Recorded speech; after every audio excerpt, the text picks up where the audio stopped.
Here in NEAG, we work to develop and build students into future educators who will dedicate themselves to improving education and enhance the quality of life in our ever-changing society. In EPSI 3230, we learn about all the different ways to incorporate technology for educational purposes in the classroom.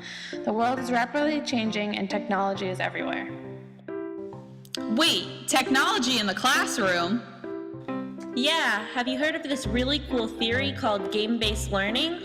Games in the classroom? That's fun. That's not learning.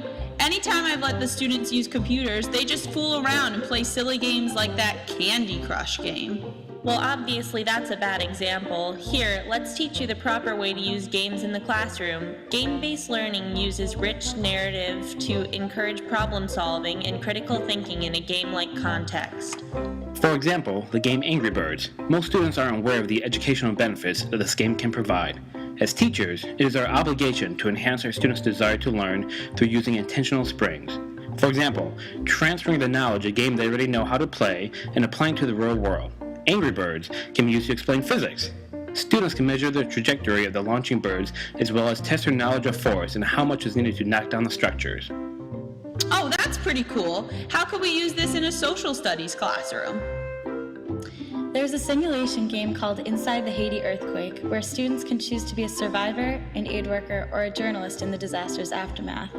Every problem-solving strategy that they commit to while playing the game has a consequence, which allows the user to think abstractly, as well as provides a valuable insight into the harsh realities of a natural catastrophe. Having students interact with history like this is much more powerful than having them read an article about the event. Wow, that sounds really great. I had no idea games like this existed. I guess in the end, it doesn't really matter what game is being played as long as the proper skill is being taught and mastered. How do we get kids excited about learning? In today's classroom, the teacher's ultimate responsibility is to teach students how to teach themselves. By using games that are relevant and enjoyable, students will achieve this desire to learn that will not only ensure greater academic success, but more importantly, accomplish application of real-world skills.